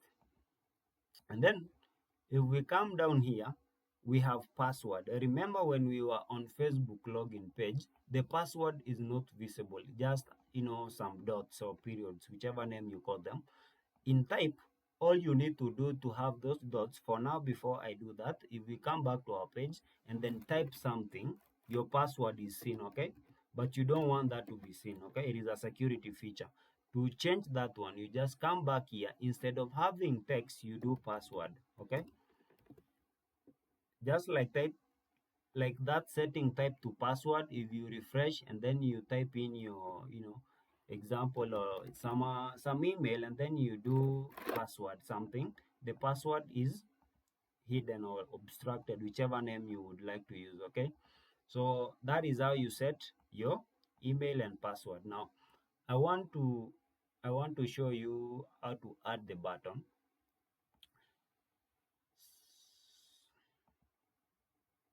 Now I want to show you how to add the button. Since you've already learned how to add the password and the text format, we come back to our text editor. After the input types, we have label, input 1, input 2. Now, this label for email, we've passed okay, this one should be for pass. You can give it some name. ID should be pass. You don't need this ID, but you might need the email for now. But when we get to styling, you'll understand all these attributes. For now, you know that they give you extra information. For those on Visual Studio Code, you just, hover over it and then you get an explanation of what they are. So I want to add a submit button, okay? So here, I'll just come here and I can do input type. There are two ways of doing this. Let me do input type, and then type, I'll set it to submit, okay? And then submit, I'll give it a value, okay? Value. The value will be submit. So I said, don't worry about these attributes. They are not that much important at the moment, but then, so you will learn them as we keep going. I need this one to have a break here. I'll do a break. I'll come here. So this is our form. We have an email. You add your email, some email, you add your password, some password, and then you want to submit. If you click submit, pay attention to this one.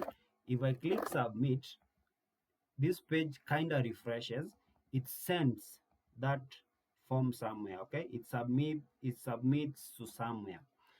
Now, the reason as to why this button does that, it is because here I did type submit, okay? If I change this type to something like text, we won't have a button, okay? Sorry. If I change this and then refresh, we won't have a button. We will just have, some input field. Now, another way to create a submit button is by using an actual button. You just come here and say button, okay? So you know how to create a button. You just use a button element and then you say type, okay? This type can be passed anywhere, and then you say type is submit, okay? And then instead of value, remember, we had value and then that value was seen as the name of the button, but now here, instead of value, you just pass a content, okay? Submit or upload or something, okay? So if you come back, you refresh this one, you have a button submit that works the same way as the initial input type was working, okay? Now, I told you you can change the type. If we come back here, we had our type text. I want this type to be email, okay? Instead of email or phone number, I want it to be purely email. You only do emails. So I'll do type email and save. I come back to our browser and refresh. Now in here, if I type something random and some random password and try to submit, something happens. If I try to submit, what happens? The page automatically tells you that please include at in the email addresses, okay? So emails have a known format or a standard format of email. It must have something like at. So if I do at and submit, okay, this email is incomplete. Why? Email should be something like this, .com at test.com, okay? Now our email is well submitted. So this is a simple, authentication, okay, or verification method that you are typing in the right values. But then we will learn about verification and authentication when we get to that section. But then no, if you pass an address, that email is automatically verified or checked on your client side before it is submitted. And I'm sure you've come across this one in several websites, okay? So if I pass here tell, we have different types. You can Google or use ChatGPT or something to know different types of types for input fields. If you pass here tell, this one says you have to pass basically run telephone numbers, okay? If I try to pass something like this and then submit, it says please, okay, I have not refreshed, and then try to submit, there is an issue. But then if you are on a mobile phone, this input field here, the moment you click on it, it will only give you numbers on your key. The key that will be launched is just numbers, not the normal keyboard with letters and etc. Hope you understand how tail works, but it is not important for now. You know how to create an input field. You know different types of input fields, submit, password, email, text, etc. Let me know what you don't understand or which section I should redo a video or a class on, and let me know if you're really enjoying the classes in the comment section. Now that we've already understood the major elements in sorry, now that we've understood every so far at this point, I'm sorry for the confusion there. So far up to this point, you've already understood and learned how to create a website, and your website can have text formatted differently. Your website can have things like forms, you can have images, you can link different pages, you can add you can style your images, make them large, small, etc. We've not covered things like adding colors. Those ones are part of HTML, but then I said we have almost 140 tags and we can't cover them all in one class. I'll be covering those ones with projects. I'll be doing projects. But before I wind up this class, I would like to show you something that I promised to show you. So what I've not shown you, I'm sure I didn't promise to show you that. Now, I would like to show you what we call semantic elements. Now, semantic elements, they improve readability and search engine optimization, or SEO. Okay, what do I mean when I say semantic elements? This is what I mean. For instance, we've created this form. In this form, we use the standard form tag to add our elements. But then these images don't have we want all this, we said this is an image section, and we want this image section to have a specific tag. So we have some tags that we can use. The tag number one, we will start this one from the body, and then I'll take you to the header. The tag number one that we could use here is a section tag. So I'll delete them and then I'll do section. Sorry. I'll do section. I'm sorry. And then save this one. Now, this is a semantic tag, section.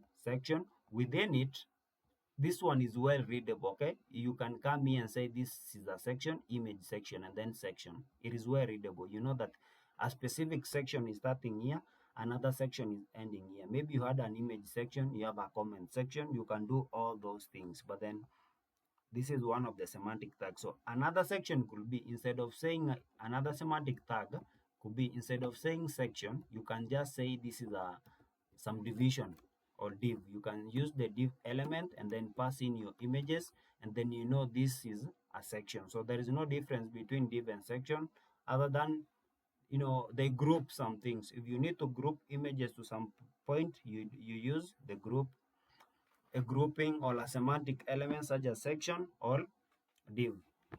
Now, we mentioned a header and header elements. So if we needed to create some navigation bar, let's come up here after before my name, and maybe we want to add all these our links. We want them where are those links? I did remove the links, but then let's say on our website, you've seen this on several websites before. Don't worry about that head, I'm about to explain it. Let me try and see this one on Facebook discover. Okay, on this one here, there is this section that says discover extensions and themes. If you click this one, it comes to a different page. If you click this one, it comes to another page. Okay, this one is a navigation bar. Okay, to create a navigation bar, we have specific semantic elements for navigation bars. Now, navigation bars are in a header, the head of our page, okay? Leave alone the head, but then the header. The header is part of the body, and the head, it is where you add your metadata, and if you need to link external files, that is where you do, but we will get there when we start projects. For now, don't worry. When I teach you CSS, I'll show you how to add CSS, so don't worry what is this is mentioning. If I'm mentioning and not teaching it, it is not important at this level. Now, if you want to create a header, we have a header tag. Yeah, it is already there. And then in the header, you can have a navigation bar. And then for navigation bar, something like that, we have a nav semantic element. Okay, in the nav element, you can pass now your links. Okay, this one, discover extension themes. Okay, so you can come here, maybe do an ordered list, or do just list something and then pass your elements there. I hope you understand. So in navigation bar, you can have an ordered list, and then in this list you will have several lists. Okay, this list could be home, another one could be profile, another one could be maybe about us page, etc. You get it? And then these links, okay, I know by now you understand what I'm talking about. Okay, so for a link you could do, maybe we say that this is how you do links, and then home. Okay, and the rest you will follow the same format. So this is a semantic tag, a semantic element, and then section and div are semantic elements. We have others like footer. When you have to create a footer is this one. So for those ones who have done Visual, not Visual Studio Code, Microsoft Word, you know you have the header section of a document and you have the footer section of a document. So for this one, our footer is this one here. So to add this one, you also use a footer semantic element. You just add it at the end of your code. You know, before you end your body, you just do footer. Okay. So that is how these things work. You do footer and then you pass your links there. What else should you know? I mentioned showing you how to add images. I've shown you semantic elements. Now I'll use the semantic elements to add an image. Now this, not images, I'll use a semantic element to add videos. So since you know how commenting works, let me do a video. Then I'll come here to create a video. If you want to add a video to your website, you just use the video tag. I've been singing tags and how to create tags. So you just use the video element, tag or element, whichever. You do video, and then the video has source. Remember source when we discussed it in images. So if you remember that one, you're good to go. You just do your source and then you do your media, and then you pick. For this one, I'm doing video. I'll add video mp4, and then here you can pass something or not pass something. You can add a name, etc. Okay, so this is one way of adding a video source media. If we come back to our website, we refresh, we should see a video. Okay, I don't have a video. It should be here somewhere after the images. Let me see why. Now this method is not working. This is a better method. Instead of having this source, we just do controls. Okay, this is the right way of doing it. Instead of having source here, do controls. Control says add the video controls, things like pause, play, next, etc. And then instead of having the attribute src, we will have a tag called a self-closing tag called source, and this source will be like this. It is self-closing, and then in source we will have an src attribute. Now this src attribute will pass the link to our video, which is media, and then video. Okay, and then we will do type of the video. The type of the video can be, mostly we have mp4 videos, or the type is video. You do video, and then what type of video. If it is video, mp4 video. So I don't know the type of my video here. Let me expand. We have video.mp4. So it is a video.mp4. So this one should work for us since we have a video. Controls, this one will give us the interface for playing and pausing a video. And then source, this one will fetch our video and then it will show our video on our desktop, on our browser. So I hope this one works. Let me go back to our browser and refresh. And there you go. So when I said controls, this is what I meant. You have the play, and then you can control how your video plays. Okay, you have different options, and I'm sure you've seen this one on Chrome. When you download video, you can add speed. You know, you can play along with this one. So if I click play, but a month ago should play. Okay, now this video is not showing. Oh, I like. Sorry, let me mute this one. But if I play, The video is not showing up because we've not added styles. Okay, we've not added several, we've not given it a specific width and height, such things, but we will get there. For now, know that this is how we add a video, and the same way we add a video, it is the same way we add an audio, except that instead of using the video control, the video tag, we will use the audio, the audio tag. So I'll come here, create a different element or tag, and then say audio. And then in this audio, remember Visual Studio Code gives you a default outline, a default attribute.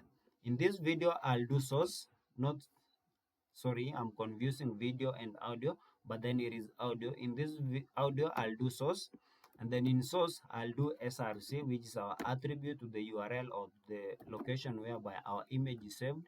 It is in media, not image. Our media is saved, and then the type of audio I have is MA4, and then I'll come here and do type. Type is audio, and then specific extension is MA4. Okay, I'll save this one. If I go to our browser and refresh, we should have some music playing there. So I come here, refresh. So the music is not showing. This is the video. Why could this be? Let me come here. Okay. This one might not be working for me because I have an MA4 type of audio, but then this is the specific. If I had an MP3 type, it could be working. Okay, so if you have an MP3, just change this one, MP3, and then do the type here is audio, and then here your audio should be something like MP3, and then it will work. But then since I don't have an MP3 type of audio here, this one I might face challenges explaining that. But then this is the specific structure syntax of adding an audio. All you need to do is add MP3 audio type. The type is audio, and then the extension is MP3. For the video extension is MP4, and then we will cover more when we come to a section whereby we create videos. I'll be cloning the Microsoft Store, the application. This one here. Let me show you this one.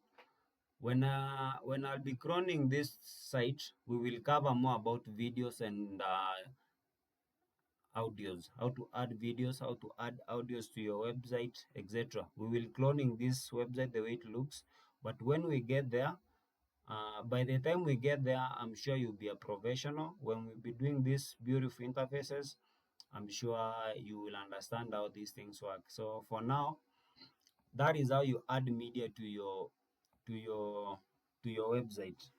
So let me end this class by saying that by now I hope that you've already understood how HTML works. You have a bunch of tags, and those tags, you pass content in those tags. Okay, everything must have a tag, an opening and closing, or it could be a self-closing like images. Now I also told you that I'll show you how to debug. So to debug an HTML document, we use an HTML validator. It is a site created by Web3 Consortium. So we just come here and do HTML validator, and then here go to the first site whereby it says W3 markup. Since we don't have this one hosted, we will do a file upload. Now what we are about to do is to see problems in our website. Okay, now I want to minimize this one so that, okay, we can use this one as it is and see how many problems we have in it. I'll choose a file and then navigate to where I have the file. It is on desktop, and then it is website. I'll upload file, and then I'll click check. So if I check, this one should tell me the mistakes I have in my code. Okay, now it has our results here, and then it says for head we have metachasset, UTF, etc. Okay, so what if document checking complete, no errors or warnings to show. So for our document here, the one we've been building, it has no errors, but then let me add errors intentionally. So I'll delete everything and then do this. No, I'll do HTML5.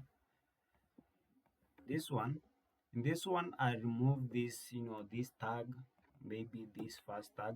Oh, and the first line here, the first line tells you what type of HTML you're using. This is HTML5, and the first line says doc type HTML specifically identifies HTML5, but then it is not that it is important. So when you're building your website, you must have it to tell your browser that you're dealing with HTML5.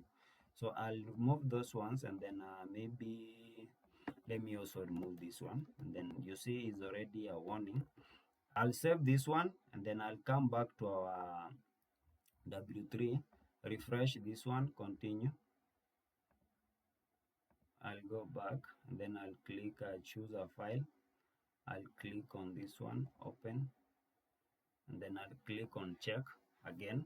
What errors do we have? What mistakes do we have?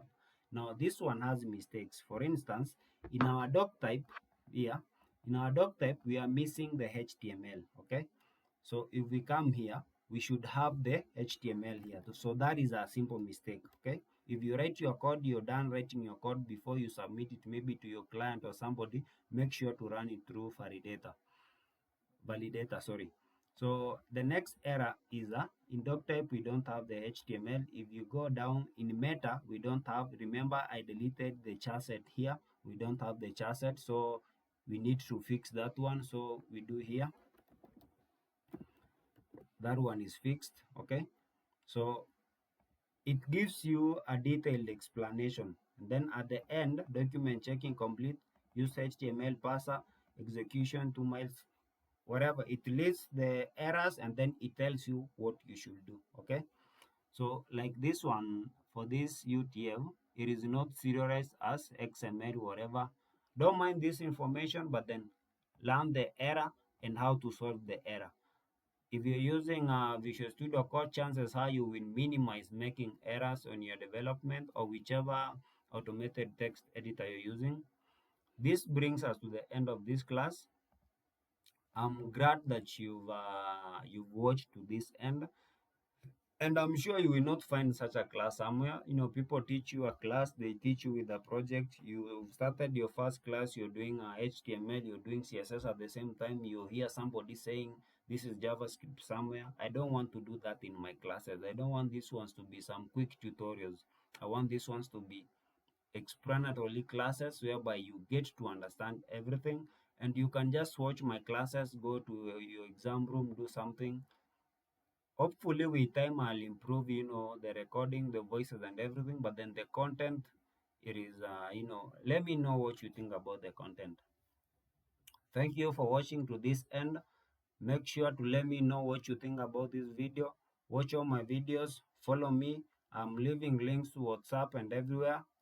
Please support me by whichever way you can, but the only support I need from you is a subscription, a like and a comment.